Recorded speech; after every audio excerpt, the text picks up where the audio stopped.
Okay, this is GamerBlave, and we're back with True Remembrance. And if you missed the last video, then I would encourage you to check that one out, because Blackiris actually talks about his past for the first time. And I don't think he's exactly being, he's not really being literal in it, because he uses words like a billion roads and they're all going nowhere, and he's using, at the very least, he's using hyperbole, if not metaphor. But, I think that he's just he was just sort of saying it was a pretty crappy place. It was a big place, and it was very difficult for anyone to get ahead, as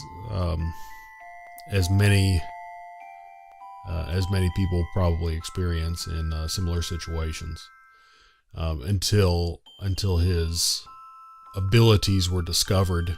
And evidently, since we know that people with the mnemonicide abilities are in such high demand, then they are whisked away and brought to. I'm not sure if there are other cities like this as well. It seems like this place might be unique, but at least whisked away to be trained to be a mnemonicide in this city, or this city and others like it. I'm not sure, but so that's kind of his story, at least according to him. So it seems like we've still got Law at the helm in terms of narratorship here. It's been 3 days now. I've rested, taken the medicine like a good girl. I'm feeling a lot better, so we head to the hospital. They're heading back to the hospital. I'm almost back to normal. I really don't feel like we have to do this, but he makes me. He cares so much for someone who keeps saying he doesn't care. It's nice out, clear and sunny. I look out the trolley window. The town is sparkling and white. I didn't pay attention to any of this the last time we were here, so I'm taking it all in now. But there's a problem. It's all going by so fast, so much glare. I'm getting a big headache. Well, that's what happens when you do that. He's got his usual smile on his face. It's evil, very evil, and it makes me happy, very happy. That's an interesting reaction to evil. I'm too embarrassed to say anything, so instead, I look directly ahead. No headache this time. Blackiris keeps smiling. He probably finds this all funny. Oh well. We get to the hospital, sign in, get shown to the same waiting area. I get called, walk into the examination room. It's the same doctor from before. He gives me one look and smiles. Very good. Looks like you're almost over this. I'm prescribing you a few more days of antibiotics. If you start feeling ill again, take these. Yes, sir. Thank you very much. He finishes his exam, hands me the prescription, shows me out. We go get the prescription filled. They tell us they'll call us over the PA system when it's ready. So we go to see Blackiris' old professor. Now I don't believe we got her name in the last video. We just kind of met her and talked about her a little bit and talked with her, but I don't think we actually got her name. She's fast asleep when we get there. So quiet, so peaceful. I don't want to wake her. The window's open, a crack, just like last time. I can feel the breeze. It's tickling the curtains. The vase is right where I left it, but the flowers are different now. We stay there for a time. She continues to sleep. We look at each other and decide to leave. We close the door behind us. A man is walking towards us. Someone Blackiris knows. seeing as he's calling out for a greeting. "Fancy seeing you here. Did you come to pay your respects?" His eyes are fixed on the door we just walked out of. "That, and my guest here had a pretty bad cold, so I brought her to see a doctor." "A cold?" He narrows his eyes. He thinks something's up, obviously. I have to say something. "It's all my fault, and I'm fine now." "Yes, it's your fault you got a cold." The suspicion evaporates from his eyes. He nods and laughs. Blackiris isn't so pleased. He turns to the man. "And what are you doing here, Dexter?" "Paying someone a visit, of course. What else?"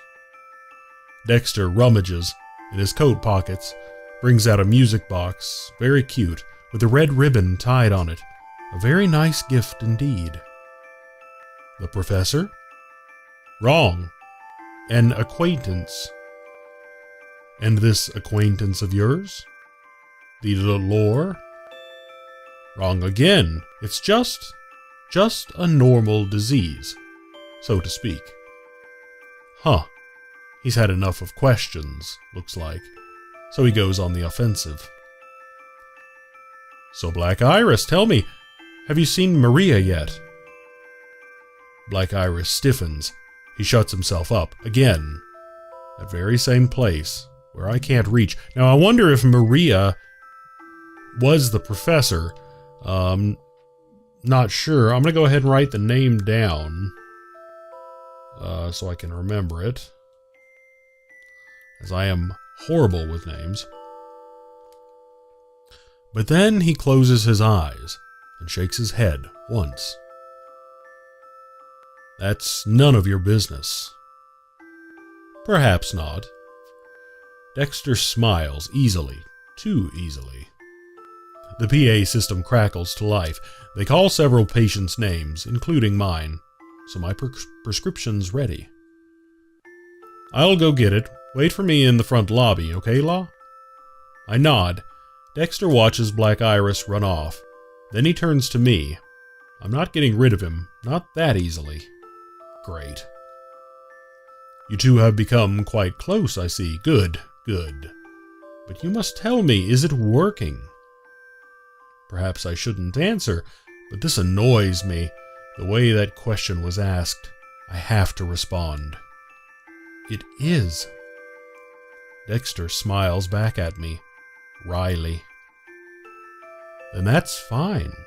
As you can see, he really dislikes me, so he's always on his guard." "Why's that?"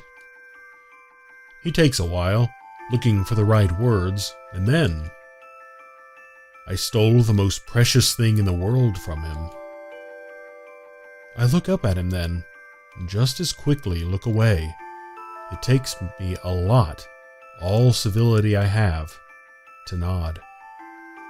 "I see." "And you don't want to know more?" "You don't want to tell me, do you now?" "You're right, I suppose. I do try not to talk about it as much as I can." "Sure, that's why I won't ask." I smile and leave him there. I can feel him watching me for a long time, but the next time I look back, he's heading in the opposite direction.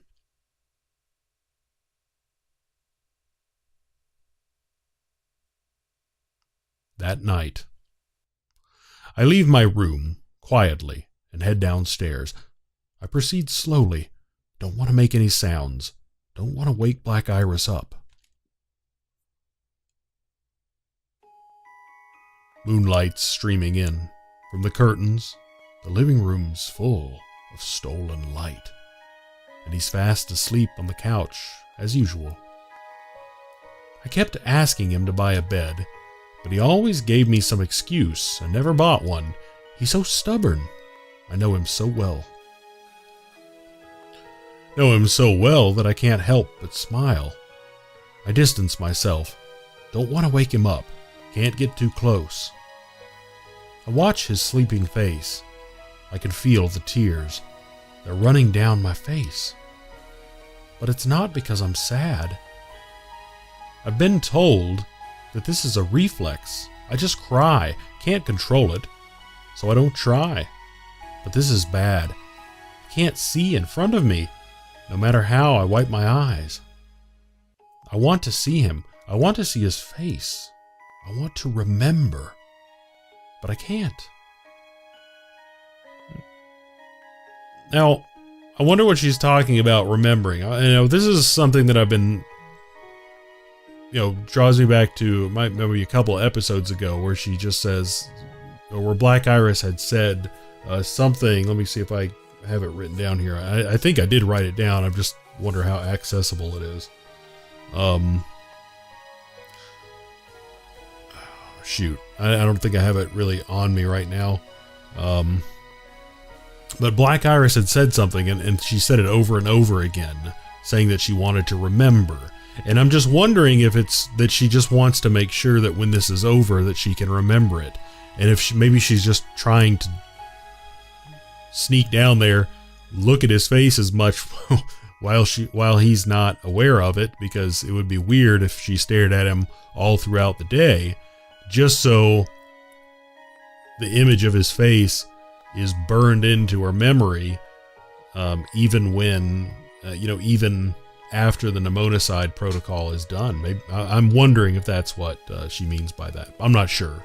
I'm gonna maybe jot that down, because clearly, even it helps a lot, because I jotted it down. I jotted the remember thing down last time, and I have a stack of notes here, and I could go through it right now, but I'm thinking that that's what it was.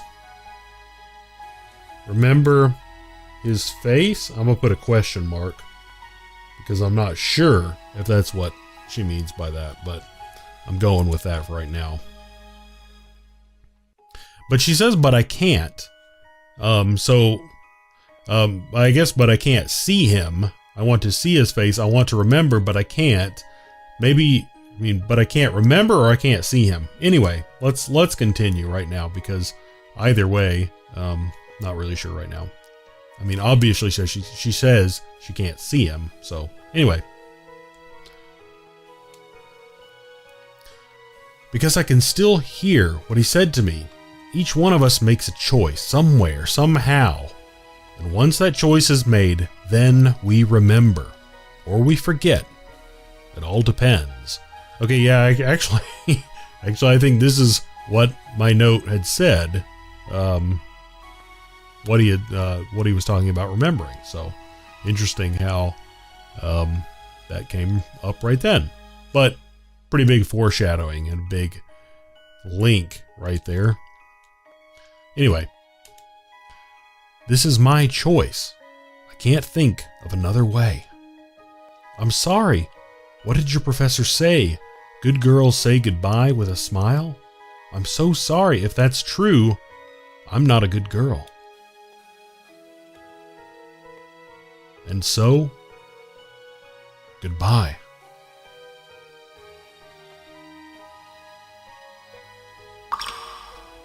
Holy crap. That's crazy.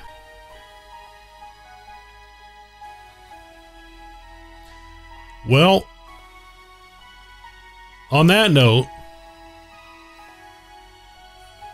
this is going to be a really short episode.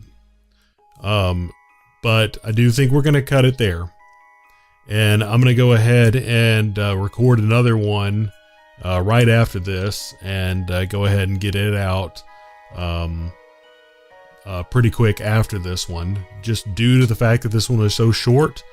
But I do I do want to split it up, whenever it does give me those to be continued. I know I do split it up some other times, because oftentimes we go a very long time between those to be continues, but I really do want to kind of honor that pacing, if that makes any sense, in terms of the series. So I'm going to go ahead and record another one really quick after this, to get another one out, so we don't just have another hiatus because I haven't had enough time to record as often as I would like recently. But I'll get another one out soon. But that is interesting that we do have a new character in the mix, Dexter.